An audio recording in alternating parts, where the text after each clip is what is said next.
Manifestation of Vedic truth in diamond. We have seen the manifestation of this time in the life of Diamond, whose life was full of realizations in dreams. At the age of 12 years 4 months, he first saw Sri Ramakrishna in a dream as an unknown man. He had no idea what was religion and who was Sri Ramakrishna. For 2 consecutive days, Sri Ramakrishna talked to Diamond in dreams. At the age of 13 years 8 months, Swami Vivekananda appeared in his dream and taught him Raj Yoga for the whole night. At the age of 15 years, he saw the photo of Sri Ramakrishna and recognized that he used to come to him in dream. Therefore, so many strange realizations occurred in his dreams, meditation and trance. The whole course of austerity of 5 seats occurred within him and all happened spontaneously. He did not require any self exertion. He did not perform any traditional ritual practices. The evolution of self occurred within him spontaneously. All the realizations of the 7 planes of Vedas occurred within him. He visualized God or Atman in the 7th plane in the form of light of consciousness as described in Vedas. A person of the measure of a thumb, like a light without smoke, Lord of what has been and what is to be, alone is today and tomorrow too. Kathopanishad. Then he saw the whole universe within Atman and had these realizations as mentioned in Svetasvatara Upanishad.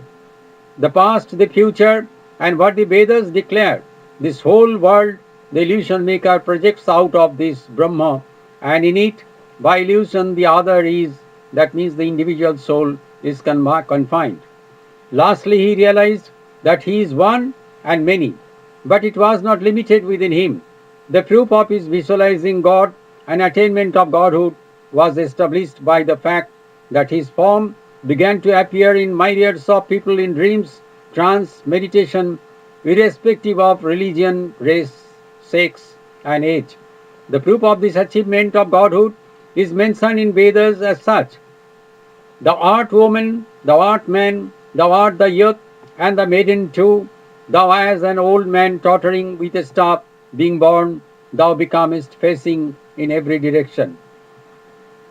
Jibankrishna said one day, what is real knowledge? Who am I? What is the religion between me, relation between me and this whole human race? This human race, after getting me within them, announce that in the spiritual world we are one and outside we are different. Unity in diversity. This eternal problem of mankind is thus solved. Yajnavalkya, the great Vedic sage, told us, your inner soul is the inner self of all beings. Do not take any abstract idea. Accept it after getting the proof. This proof we have got here, where the human beings are announcing the oneness by seeing my form within them. Swami Vivekananda's point of union. Let us see what Swami Vivekananda has said in his lecture delivered in San Francisco in April 1900. Is Vedanta the future religion? He said, therefore Vedanta formulates not universal brotherhood but universal oneness. The hour comes when great men shall arise and cast off these kindergartens of religions and shall make vivid and powerful the true religion, the worship of the Spirit by the Spirit. Again in his complete works, volume 2, he mentioned on the ideal of a universal religion. He said, so far it is all right theoretically, but is there any way of practically working out this harmony in religions? We find that this recognition that all the various views of religion are true has been very old. Hundreds of attempts have been made in India, in Alexandria, in Europe, in China, in Japan, in Tibet, and lastly in America, to formulate a harmonious religious creed, to make all religions come together in love. They have all failed because they did not adopt any practical plan. Many have admitted that all the religions of the world are right, but they show no practical way of bringing them together, so as to enable each of them to maintain its own individuality in the conflux. That plan alone is practical, which does not destroy the individuality of any man in religion, and at the same time shows him a point of union with all others. He also remarked in his complete works, volume 3, granted that you attain personal liberation by means of the realization of the Advaita, but what matters it to the world? You must liberate the whole universe before you leave this body.